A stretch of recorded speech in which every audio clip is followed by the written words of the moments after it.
Hello दोस्तों, स्वागत है आप लोगों का हमारे चैनल पर। इस क्लास में हम लोग देखेंगे यूपी पीसीएस प्री एग्ज़ाम 2023 के लिए टेस्ट सीरीज सॉल्व करेंगे। और जो है कि ये टेस्ट सीरीज दृष्टि की होगी। इसके पहले हम लोगों ने ध्येय आईएएस की टेस्ट सीरीज को सॉल्व किया था। 15 लेक्चर हो चुके थे उसके। जो है कि उसकी एक प्लेलिस्ट बनी हुई है चैनल पर, आप लोग जाइए देख लीजिए। सभी में डिटेल से क्वेश्चन को एनालाइज किया गया है। और इस टेस्ट सीरीज ये वीडियो देखने का ये फ़ायदा होता है कि टेस्ट सीरीज में जो क्वेश्चन दिया गया है, अगर उससे संबंधित फैक्ट नहीं दिया गया है तो हम लोग उसको डिस्कस करते चलते हैं। कम समय में ज़्यादा से ज़्यादा रिवीजन हो जाता है वीडियो देखने से। तो आइए देखते हैं आज का पहला क्वेश्चन क्या दिया गया है। तो पहला क्वेश्चन दिया है कि प्राचीन भारत में विवाह नियमों के संदर्भ में निम्नलिखित में से कौन सा कथन सही है। यानी प्राचीन भारत में जो विवाह के नियम बनाए गए थे उसके बारे में पूछ रहा है कि कौन सा कथन सही हो जाएगा। इसमें पहला कथन दिया है कि गोत्र प्रणाली विवाहों के सगोत्र विवाह को सुनिश्चित करने के लिए थी। और दूसरा कथन दिया है कि धर्मशास्त्रों में वर्णित नियम समाज के सभी वर्गों पर बाध्यकारी थे। तो इसका सही आंसर क्या हो जाएगा? तो वीडियो को पॉज करके आप लोग खुद से भी आंसर करते रहेंगे। तो इसका सही आंसर हो जाएगा डी। यानी कि जो गोत्र प्रणाली थी विवाह में सगोत्र विवाह को सुनिश्चित करने के लिए नहीं थी, ये गोत्र से बाहर करने के लिए थी। गोत्र से बाहर विवाह करने के लिए सुनिश्चित थी। तो पहला गलत हो जाएगा। और जो दूसरा दिया है धर्मशास्त्रों में वर्णित विवाह वर्णित समाज के नियम सभी वर्गों पर बाध्यकारी थे। तो ये सभी वर्गों पर बाध्यकारी नहीं थे। हालांकि बनाए तो गए थे सभी के लिए, लेकिन ये जो है कि जो कुछ ब्राह्मणवादी समाज था, ब्राह्मणवादी समाज ये नहीं मानते थे। ये नहीं मानते थे तो ये सभी धर्मों सभी समाज के सभी वर्गों पर लागू नहीं होता था, बाध्यकारी नहीं होता था। तो इस प्रकार डी ऑप्शन सही हो जाएगा। आइए अगले क्वेश्चन पर चलते हैं। तो अगला क्वेश्चन दिया है कि सूची 1 को सूची 2 से सुमिलित कीजिए तथा सूचियों के नीचे दिए गए कूट के से सही उत्तर चुनिए। यानी कि कुछ अधिकारियों के दिए नाम दिए गए हैं, उनसे संबंधित विभाग दिया गया है। आइए देखते हैं हम लोग कौन सा अधिकारी किस विभाग से संबंधित था। तो जो सराय अदल था ये किससे संबंधित था? तो ये कपड़ा और किराना बाजार से था। सहना ये मंडी, ये किससे संबंधित था? तो बाजार अधीक्षक था ये। और बरीद क्या था? तो खुफिया अधिकारी था ये। बरीद खुफिया अधिकारी था। और जो मुनिया था ये गुप्त जासूस था। तो इस प्रकार क्रम से ही मिला हुआ था। तो इसका सही आंसर क्या हो जाएगा? C option. यहाँ पर सी ऑप्शन सही हो जाएगा। आइए अगले क्वेश्चन पर चलते हैं। तो अगला क्वेश्चन कुछ पुरातात्विक स्थल दिए गए हैं और उनसे संबंधित जिला दिया गया है। तो उसी के बारे में मिलान करना है कि कौन सा पुरातात्विक स्थल कहाँ पर है और किस जिले में है।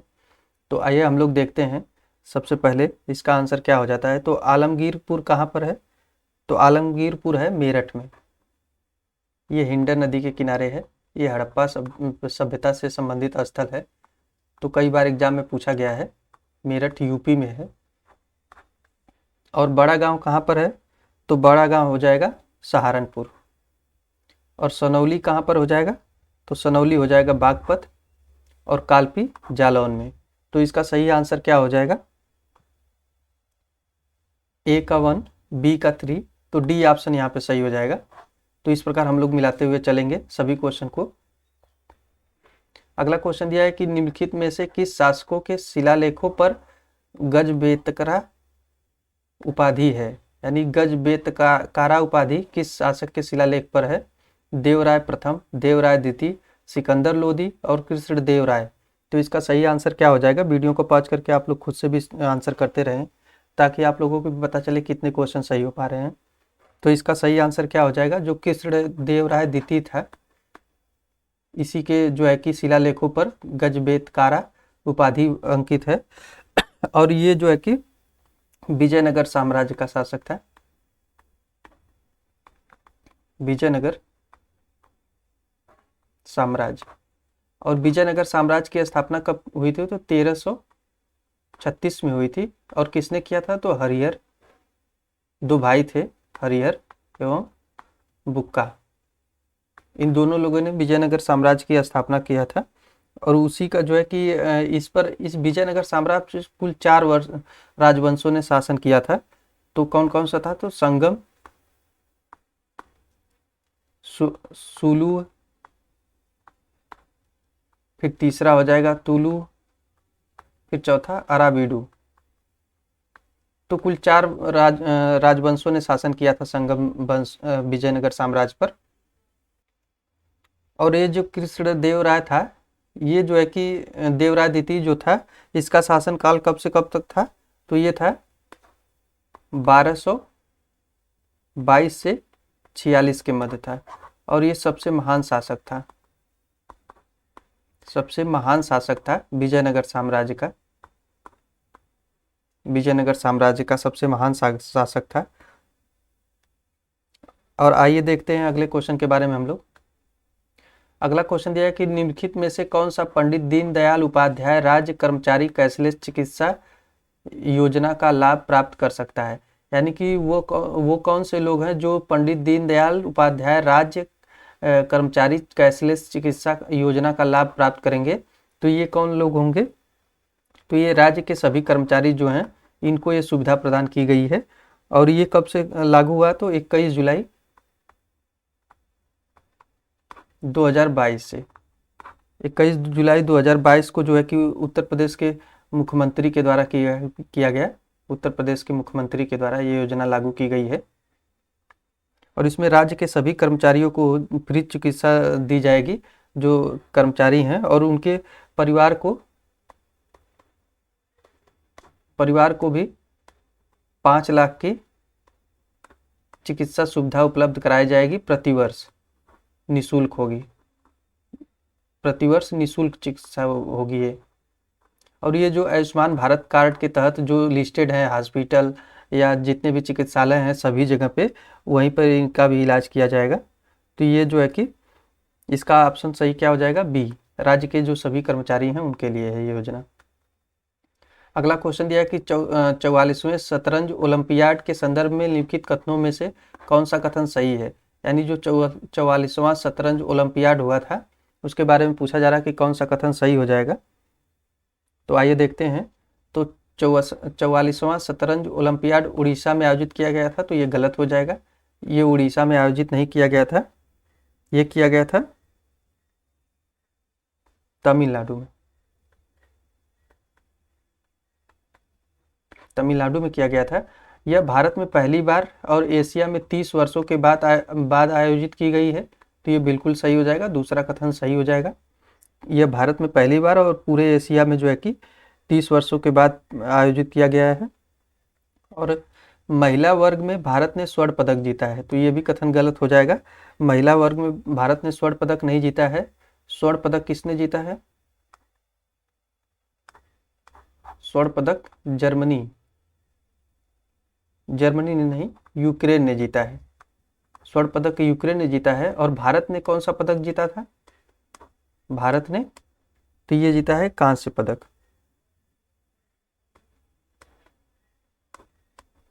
कांस्य पदक भारत ने जीता था। और जो स्वर्ण पदक दिया है ये यूक्रेन ने जीता है। और FIDE ने भारत पहली बार शतरंज ओलंपियाड मसाल की स्थापना की है, तो ये बिल्कुल सही हो जाएगा। तो इसका केवल दूसरा और चौथा सही हो जाएगा, तो बी ऑप्शन यहाँ पे सही हो जाएगा। अगला क्वेश्चन दिया है कि निम्नलिखित युगों में से कौन सा एक सही सुमेलित नहीं है। यहाँ पर कुछ राज्य दिए गए हैं और सहायक संधि पर हस्ताक्षर का वर्ष दिया गया है, यानी कि कौन से राज्य किस वर्ष हस्ताक्षर किए थे सहायक संधि पर, तो उसी के बारे में यहाँ पर पूछा जा रहा है। तो इसमें पूछा गया है कि कौन सा सुमेलित नहीं है। तो मैसूर राज्य 1799 दिया गया है, तो ये बिल्कुल सही है, मैसूर ने 1799 में किया था।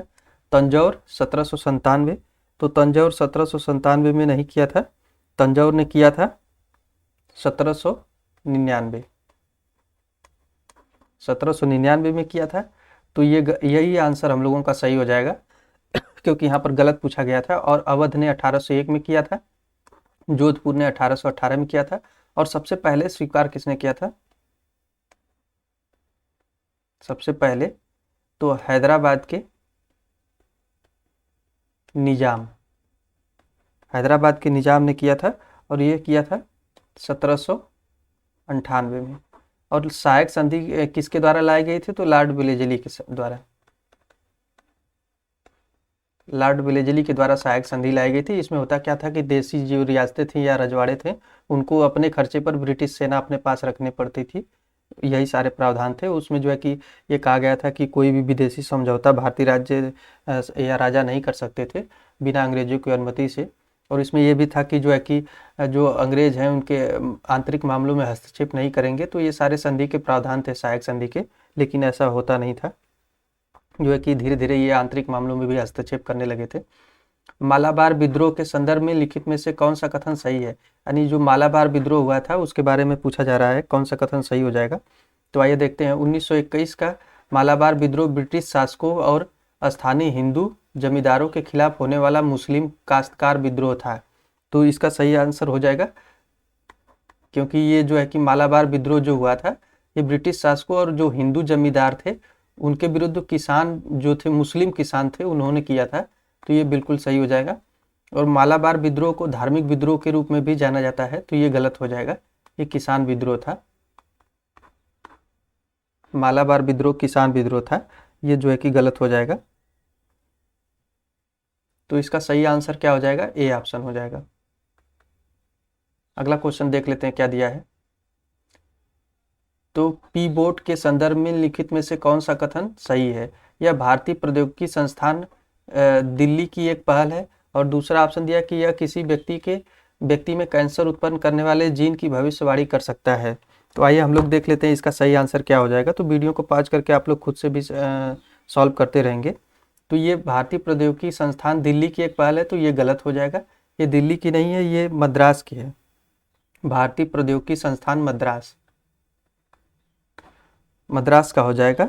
और ये दूसरा जो ऑप्शन दिया है, या किसी व्यक्ति में कैंसर उत्पन्न करने वाले जीन की भविष्यवाणी कर सकता है, तो ये कथन जो है कि बिल्कुल सही हो जाएगा।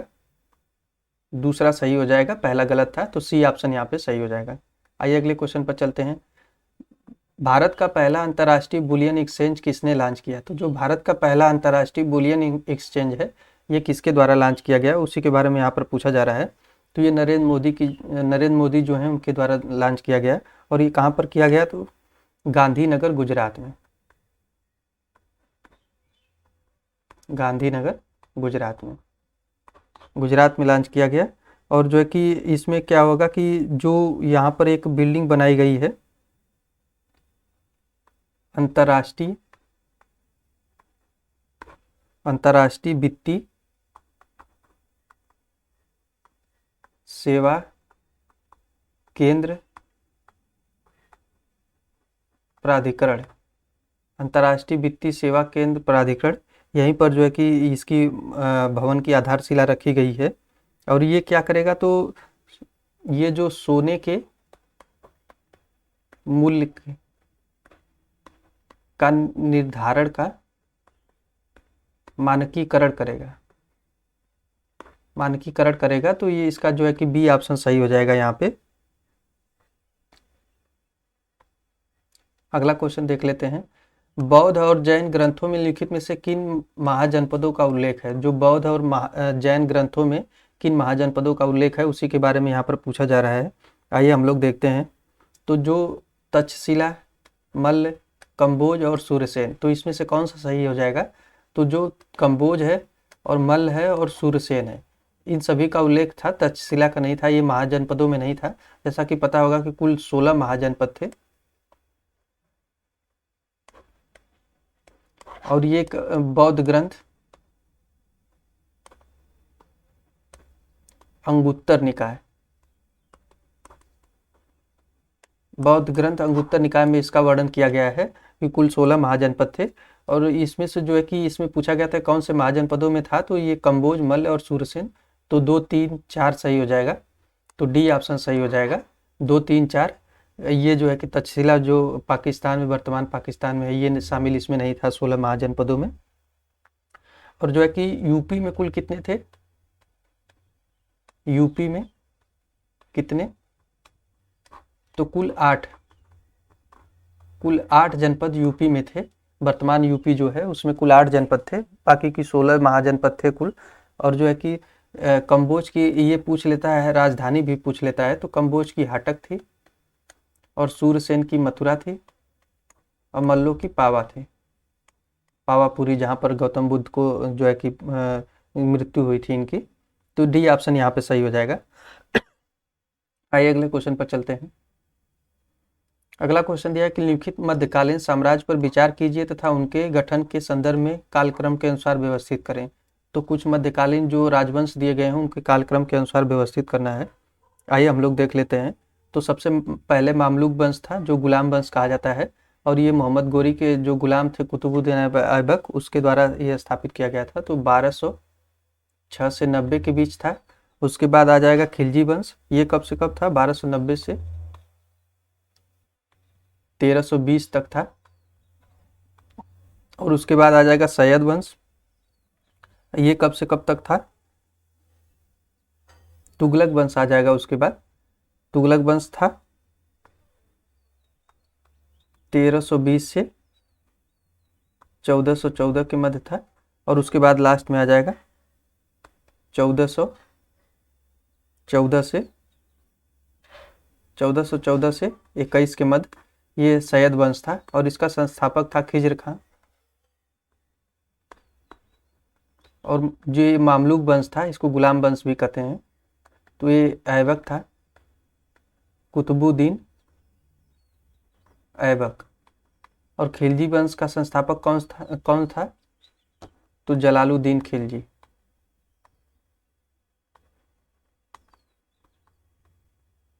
जलालुद्दीन खिलजी। और तुगलक वंश का संस्थापक कौन था, तो ग्यासुद्दीन तुगलक। ग्यासुद्दीन तुगलक। तो इस प्रकार अगर हम लोगों को डेट पता चल गई है तो उसके हिसाब से हम लोग आसानी से मिला लेंगे कि इसका सही आंसर क्या हो जाएगा। तो सबसे पहले आ जाएगा पहला, फिर दूसरा, फिर चौथा, फिर तीसरा। तो बी ऑप्शन यहाँ पे सही हो जाएगा। अगला क्वेश्चन देख लेते हैं हम लोग। अगला क्वेश्चन दिया है कि सिंधु घाटी सभ्यता के संदर्भ में लिखित कथनों में से कौन सा कथन सही है। चंदूदड़ों की खोज एनजी मजूमदार ने की थी, और दूसरा दिया है रंगपुर पंजाब में है, और तीसरा मोहनजोदड़ो की व्याख्या मृतकों की टीले के रूप में की गई है, और राखी गढ़ी की स्थल की खोज 1969 में हुई थी। तो इसमें से कौन सा ऑप्शन सही हो जाएगा उसी के बारे में यहाँ पर पूछा जा रहा है।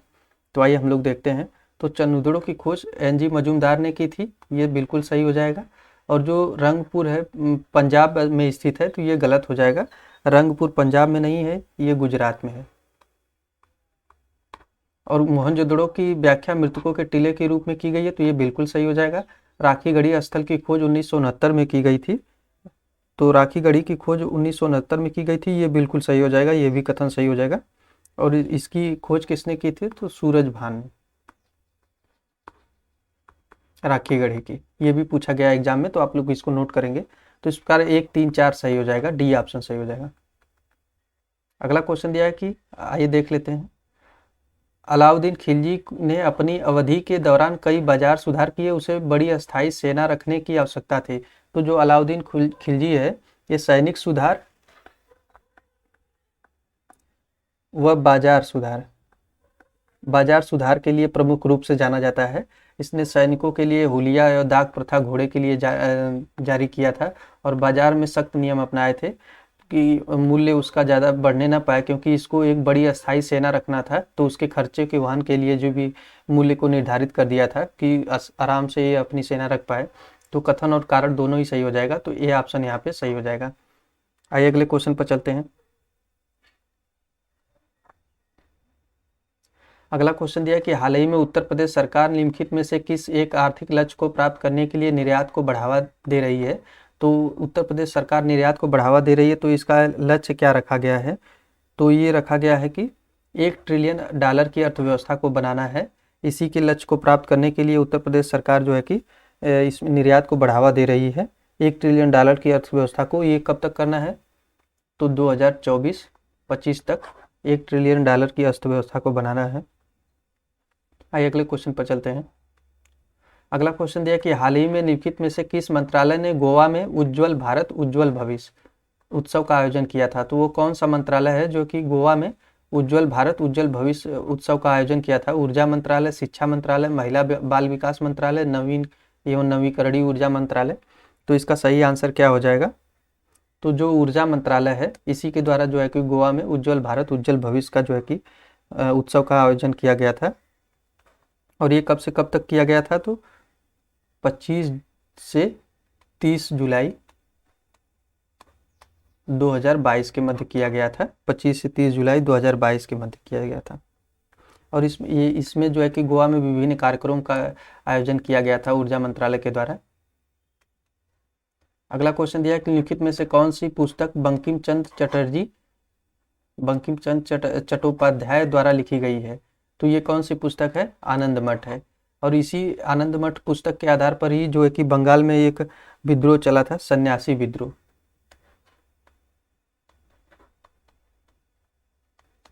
सन्यासी विद्रोह, और ये कब चला था सन्यासी विद्रोह, तो 1763 में।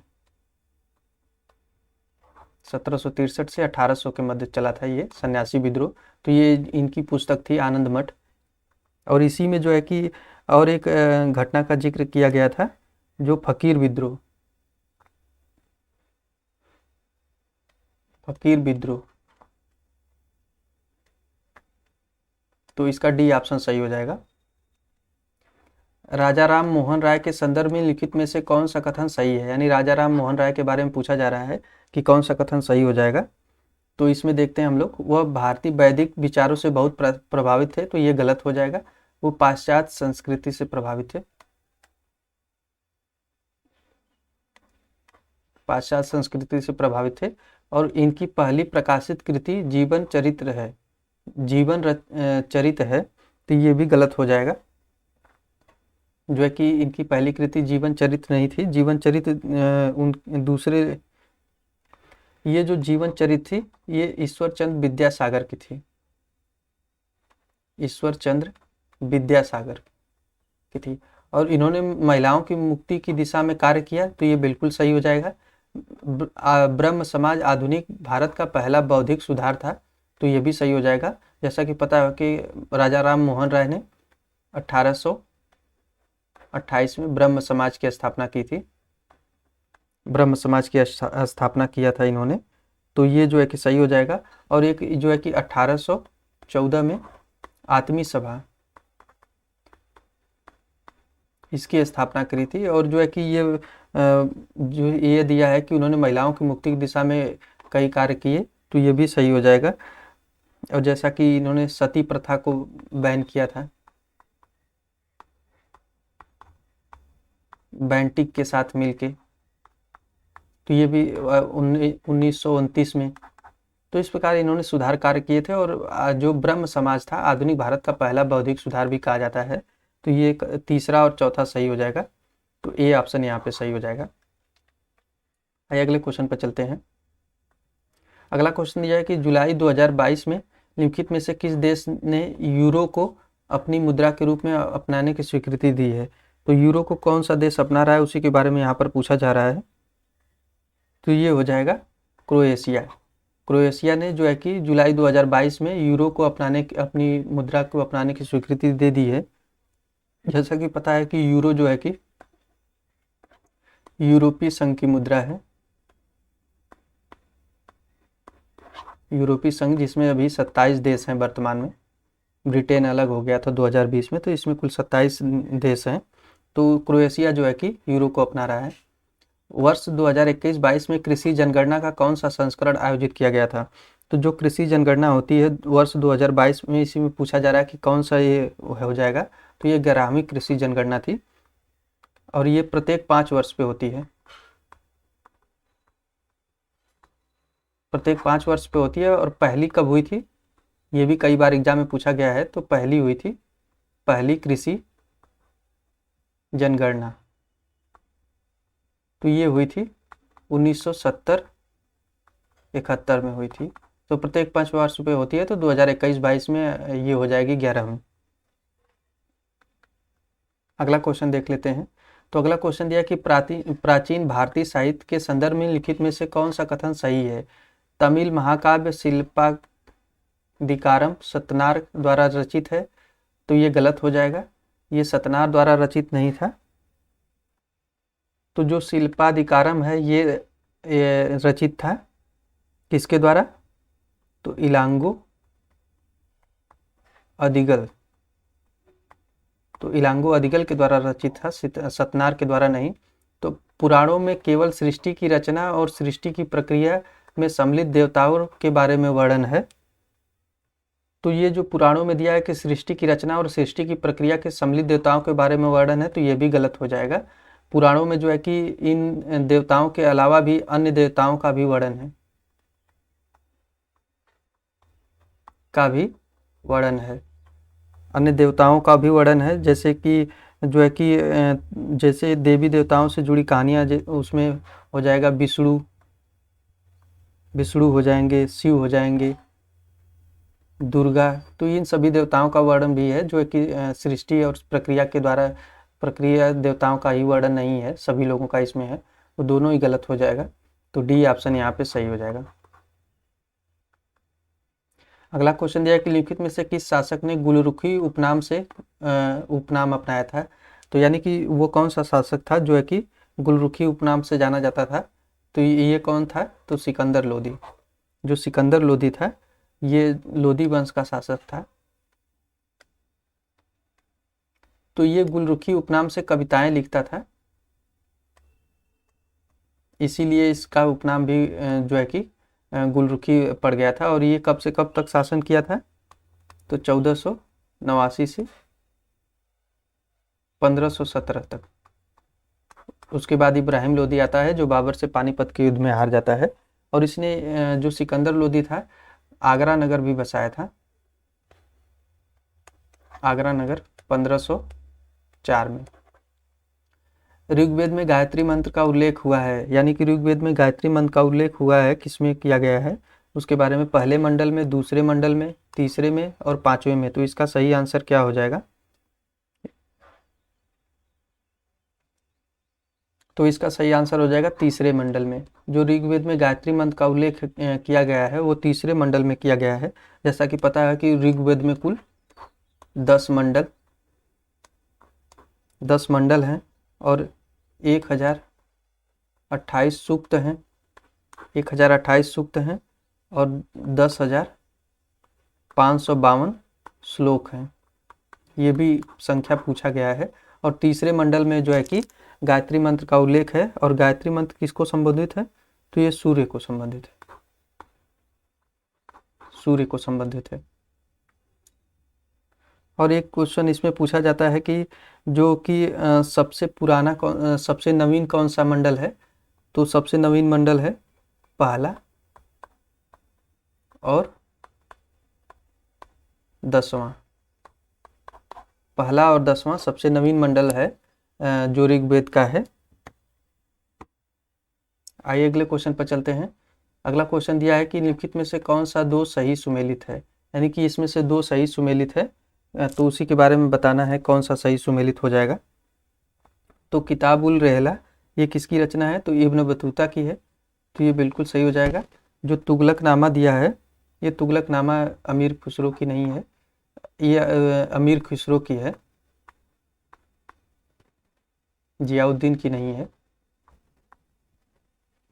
तो ये गलत हो जाएगा। और शाहनामा फिरदौसी की है, तो ये बिल्कुल सही है। तहकीक ए हिंद ये किसकी रचना है, तो अलबरूनी की है, अलबरूनी की है।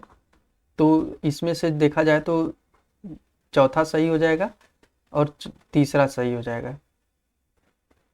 नहीं, यहाँ पे चौथा गलत हो जाएगा, अलबरूनी की रचना है, तो इसमें पहला सही हो जाएगा और तीसरा सही हो जाएगा। तो 1-3 इसका सही आंसर हो जाएगा, 1-3 इसका सही आंसर हो जाएगा। जैसा कि पता है कि अबू बकर की एक प्रसिद्ध रचना है, कौन सी है, चचनामा। चचनामा अबू बकर की रचना है, तो ये सही हो जाएगा। अगला क्वेश्चन दिया कि हाल ही में उत्तर प्रदेश सरकार ने बुंदेलखंड में कितने किलो को विकसित करने की एक कार्य योजना तैयार करने का निर्णय लिया है। तो उत्तर प्रदेश सरकार अभी बुंदेलखंड में कितने किले को एक सुदृढ़ीकरण के लिए तैयार कर रही है। तो ये कितने जिले हैं, कुल किले हैं, यहाँ पे जिले नहीं है, किलों को फिर से पुनरुद्धार किया जा रहा है ताकि वहाँ पर पर्यटन को, विकास को बढ़ावा दिया जा सके। तो कुल 31 हैं। और ये कब किया गया, 23 जुलाई 2022 से मुख्यमंत्री ने घोषणा की, मुख्यमंत्री के द्वारा घोषणा की गई है कि बुंदेलखंड क्षेत्र में जितने भी किले हैं 31 किलों को फिर से तैयार किया जाएगा पर्यटन को, विकास को बढ़ावा देने के लिए। भारत के नवनिर्वाचित राष्ट्रपति के संदर्भ में लिखित में से कौन सा कथन सही है? यानी कि निर्वाचित राष्ट्रपति के बारे में पूछा जा रहा है, कौन सा कथन सही हो जाएगा? आइए हम लोग देख लेते हैं। तो श्रीमती द्रौपदी मुर्मू भारत के 14वें राष्ट्रपति और पहले आदिवासी राष्ट्रपति के रूप में चुना गया है, तो ये गलत हो जाएगा। ये 14वें नहीं है, ये 15वें हैं और पहले आदिवासी राष्ट्रपति के रूप में है, तो ये सही हो जाएगा।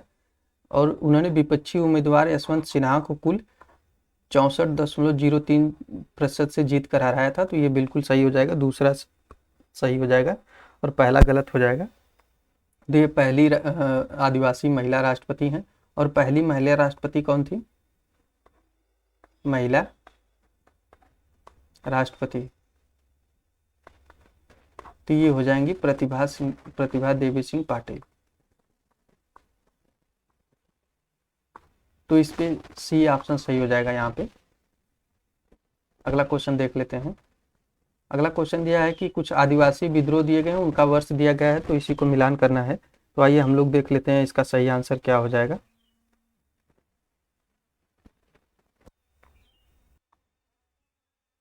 तो इसका जो देख लेते हैं, तो कोल विद्रोह कब हुआ था?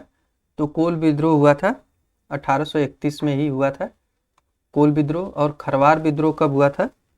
तो खरवार विद्रोह हो जाएगा 1870 में। और संथाल विद्रोह कब हो जाएगा? तो संथाल विद्रोह हो जाएगा 1855 में। और चुआर विद्रोह 1776 में हो जाएगा। और जो ये हुआ था जो है कि 1831 में कोल विद्रोह, ये किसके द्वारा किया गया था? इसका नेतृत्व किसने किया था? तो बुद्धो भगत के द्वारा जो है कि किया गया था कोल विद्रोह का नेतृत्व। और संथाल विद्रोह का नेतृत्व किसने किया था? तो सिद्धू व कान्हो, ये दो लोग थे, संथाल विद्रोह का नेतृत्व किया था। तो ये पूछा गया है एग्जाम में, तो आप लोग इसको नोट करेंगे। तो ए ऑप्शन यहाँ पे सही हो जाएगा।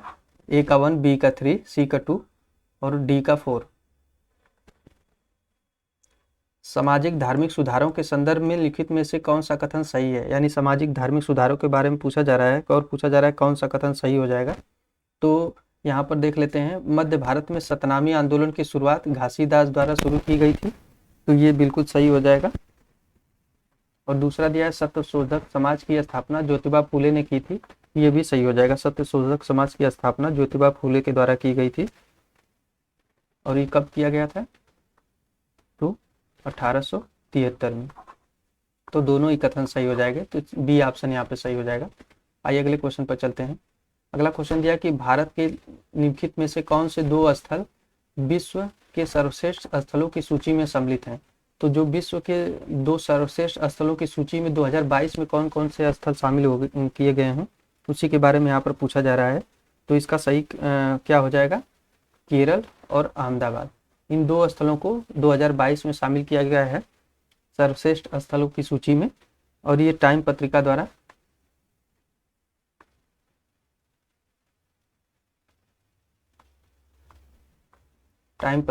किया गया है सर्वश्रेष्ठ स्थलों की सूची में 2022 में। अगला क्वेश्चन देख लेते हैं क्या दिया गया है। गर्भ के चिकित्सीय समापन अधिनियम के संदर्भ में लिखित में से कौन सा कथन सही है? यानी कि जो गर्भ का चिकित्सीय समापन या गर्भपात कराया जाता है, उस अधिनियम के बारे में, जो अधिनियम बनाया गया है उसके बारे में पूछा जा रहा है कि कौन सा कथन सही हो जाएगा। तो आइए हम लोग देखते हैं।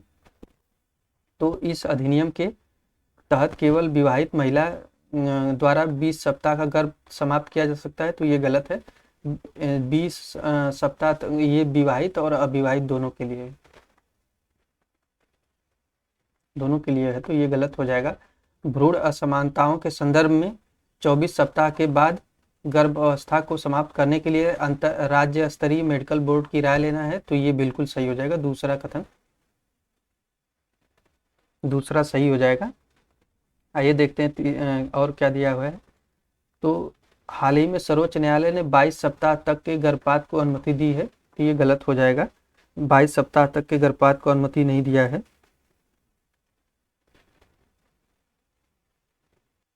तो ये जो 22 सप्ताह दिया गया है यहाँ पे ये गलत हो जाएगा, इसी की वजह से ये भी कथन गलत हो जा रहा है।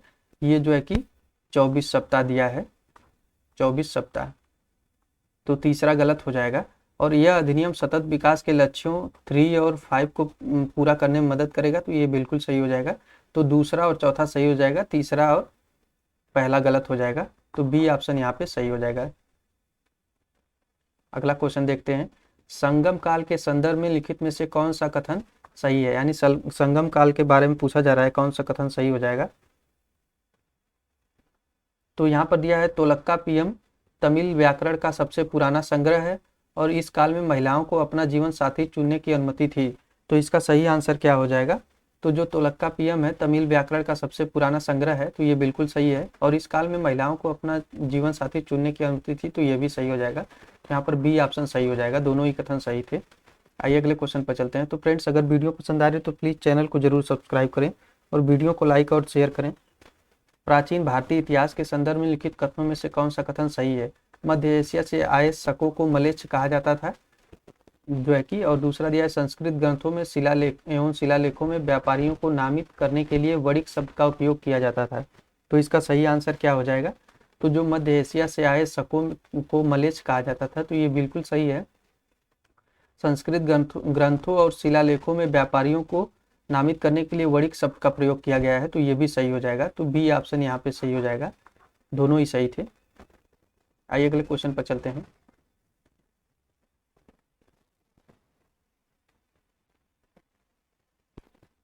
अगला क्वेश्चन दिया है कि ऋग्वैदिक काल के दौरान तच शब्द संदर्भित करता है। तो ऋग्वैदिक काल में तच शब्द किससे संबंधित है, उसी के बारे में यहाँ पर पूछा जा रहा है। तो तच शब्द बढ़ई को कहा जाता था, बढ़ई को तच शब्द कहा जाता था। और जो धातु कर्मी थे इनको कर्मा कहा जाता था, धातु कर्मी को कर्मा कहा जाता था। और जो है कि साहू को क्या, ये जो साहूकार था इसको क्या कहा जाता था, तो इसको वेकनाट कहा जाता था। ये एग्जाम में पूछा गया है, तो आप लोग इसको जरूर नोट करेंगे, वेकनाट कहा जाता था। और नाविक को अरित्री कहा जाता था। तो इस प्रकार बी ऑप्शन यहाँ पे सही हो जाएगा। अगला क्वेश्चन देख लेते हैं हम लोग, कथन और अभिकारक से दिया गया है। तो इसमें दिया गया है कि कई राजपूत शासकों ने अकबर के साथ वैवाहिक संबंध स्थापित किए थे। और ये कथन अभिकथन सही हो जाएगा। अकबर की राजपूत नीति व्यापक रूप से धार्मिक सहिष्णुता से जुड़ी थी, तो ये दोनों ही कथन सही हो जाएगा और कारण भी इसका सही हो जाएगा। तो ए ऑप्शन यहाँ पे सही हो जाएगा, तो 82 का ए हो जाएगा।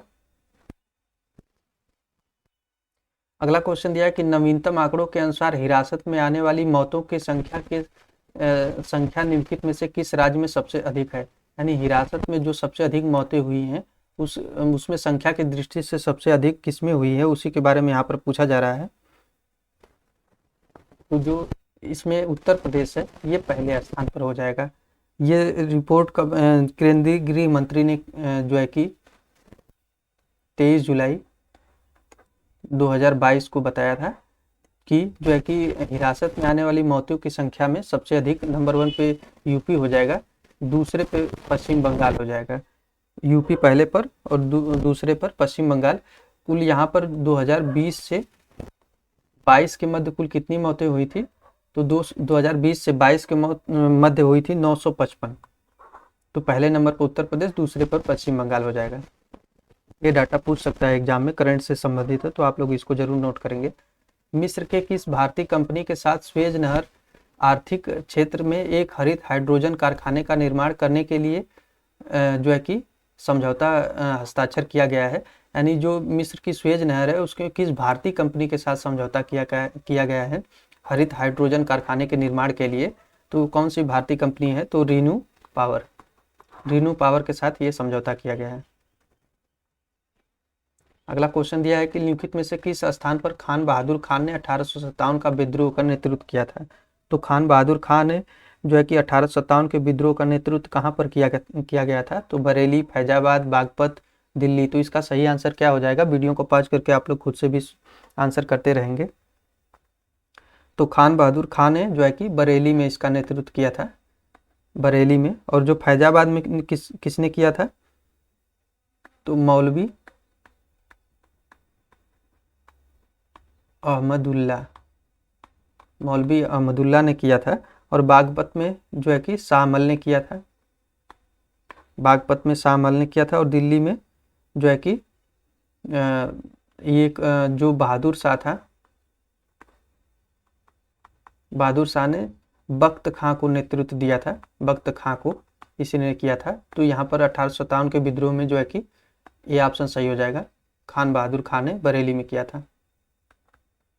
अगला क्वेश्चन दिया कि 1937 की सत्ता में आने पर कांग्रेस द्वारा लिखित में से कौन सा बदलाव किया गया था। तो जो चुनाव हुआ था, तो 1937 में जब सत्ता में कांग्रेस आई थी, तो जिसने कि मंत्रिमंडल से त्यागपत्र दे दिया था, भारतीयों को द्वितीय विश्व युद्ध में शामिल होने के कारण ब्रिटेन ने शामिल कर दिया था, तो उसने प्रेस से प्रतिबंध हटवाया था, यही शामिल हो जाएगा। बाकी ये सारे ही ऑप्शन गलत हैं। NIRF रैंकिंग 2022 के अनुसार किस संस्था को प्रथम पुरस्कार मिला है। तो NIRF रैंकिंग 2022 में किस संस्था को प्रथम पुरस्कार मिला है, उसी के बारे में यहाँ पर पूछा जा रहा है। तो इसका सही आंसर क्या हो जाएगा,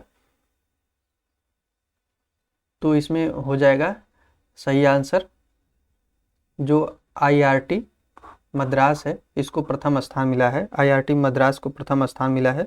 और दूसरे पर कौन सा है, तो दूसरे पे है बेंगलुरु, पहले पर कि मद्रास है। ये पहला दूसरा ही ज़्यादातर पूछा जाता है। और ये रैंकिंग NIRF रैंकिंग सबसे पहली बार कब जारी की गई थी, पहली बार जारी की गई थी 2015 में। तो ये भी पूछ सकता है कि पहली बार कब जारी की गई थी। अगला क्वेश्चन दिया है कि लिखित में से किसने cost of living crisis in developing countries report प्रकाशित की है। तो ये जो cost of living crisis in developing countries report किसके द्वारा प्रकाशित की गई है, उसी के बारे में यहाँ पर पूछा जा रहा है।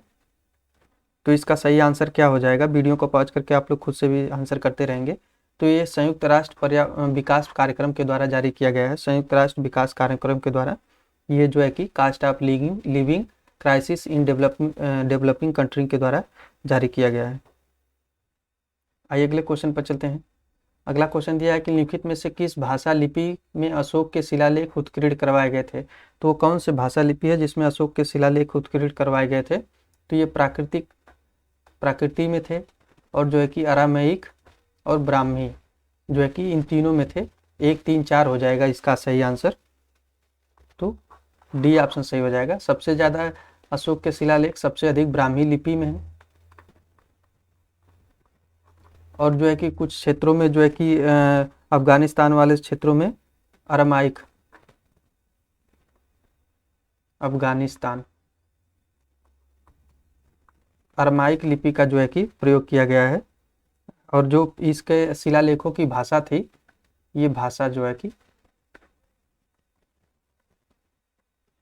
शिलालेखों की ये प्राकृति थी, और जो है कि लिपि जो है ब्राह्मी, और अफगानिस्तान वाले क्षेत्र में अरमाइक थी। अरमाइक और ग्रीक दोनों थी। ये पूछा गया है एग्जाम में, तो आप लोग इसको जरूर नोट करेंगे। सबसे ज़्यादा जो है कि सबसे अधिक लिपि थी ब्राह्मी थी। अगले क्वेश्चन पर चलते हैं। सूफीवाद के संदर्भ में लिखित कथनों में से कौन सा कथन सही है। यानी सूफीवाद के बारे में पूछा जा रहा है कि कौन सा कथन सही हो जाएगा। तो सूफियों ने मुस्लिम धार्मिक विद्वानों द्वारा बनाए गए विस्तृत अनुष्ठानों और आचार संहिता को अस्वीकार नहीं किया था। तो ये गलत हो जाएगा, अस्वीकार कर दिया था। अगर यहाँ पे नहीं दिया नहीं होता तो ये सही हो जाता। तो अस्वीकार कर दिया था, कर दिया था, तो ये गलत हो जाएगा, यहाँ पर नहीं दिया था। और इन्होंने जिक्र का उपयोग कर प्रशिक्षण के विस्तृत तरीके विकसित किए, और जिक्र का उपयोग कर प्रशिक्षण के तरीकों को विकसित किया। तो ये जो है कि सही हो जाएगा, दूसरा सही हो जाएगा। 12वीं शताब्दी के बाद मध्य एशिया से आने वाली बड़ी संख्या में हिंदुस्तान में आकर बस गए। तो ये भी गलत हो जाएगा। ये जो है कि 12वीं शताब्दी नहीं था, 11वीं था। अगर 11वीं शताब्दी दिया होता तो सही हो जाता। तो तीसरा भी गलत हो जाएगा। सूफी संतों ने अपनी सभाओं का आयोजन खानका या धर्मशालाओं में किया था। तो जो सूफी संत थे अपनी सभाओं का आयोजन खानका या धर्मशालाओं में करते थे। तो ये बिल्कुल सही हो जाएगा। तो यहाँ पर देखा जाए तो ये दूसरा चौथा सही हो जाएगा। बी ऑप्शन यहाँ पे सही हो जाएगा, बी ऑप्शन सही हो जाएगा। आइए अगले क्वेश्चन पर चलते हैं। अगला क्वेश्चन दिया है कि ऋग्वैदिक धर्म के संदर्भ में लिखित कथनों में से कौन सा कथन सही है। यानी ऋग्वैदिक धर्म के बारे में पूछा जा रहा है कि कौन सा कथन सही हो जाएगा, उसी के बारे में बताना है। तो ऋग्वैदिक धर्म में एकेश्वरवाद था, तो ये गलत हो जाएगा, ये बहुदेववाद था, बहुदेववाद था। और दूसरा दिया है ऋग्वैदिक इंद्र में सबसे ऋग्वैदिक में इंद्र को सबसे शक्तिशाली देवता बताया गया है, तो ये बिल्कुल सही हो जाएगा, तो दूसरा सही हो जाएगा, सी ऑप्शन यहाँ पे सही हो जाएगा। ऋग्वेद में सबसे शक्तिशाली देवता इंद्र को बताया गया है, जैसा कि इनको पुरंदर भी कहा गया है। पुरंदर यानी कि किलों को नष्ट करने वाला तो सबसे शक्तिशाली देवता इंद्र को बताया गया है, तो दूसरा सही हो जाएगा, पहला गलत दिया था, बहुदेववाद यहाँ पर था। आइए देख लेते हैं, कुछ शासक दिए गए हैं, निर्माता यानी, और उनसे संबंधित इमारतों के बारे में मिलान करना है कि कौन सा सही है। तो आइए हम लोग देख लेते हैं। तो इसका सही आंसर क्या हो जाएगा, अकबर जो है कि किसका निर्माण किया था, अकबर ने। तो ये जो है कि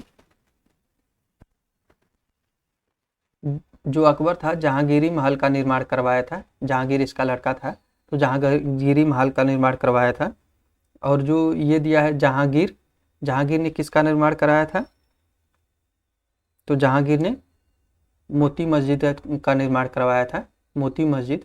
और शाहजहां ने किसका निर्माण कराया था, तो जो यहाँ पर दिया है लाहौर में शालीमार बाग है, ये लाहौर में है, तो इसका निर्माण कराया था। और औरंगजेब ने बादशाही मस्जिद का निर्माण करवाया था। इस प्रकार हम लोग देखते हैं, तो इसका सही आंसर क्या हो जाता है, ए का 3, बी का 1, तो सी ऑप्शन यहाँ पे सही हो जा रहा है। अगला क्वेश्चन देखते हैं हम लोग कौन सा दिया है।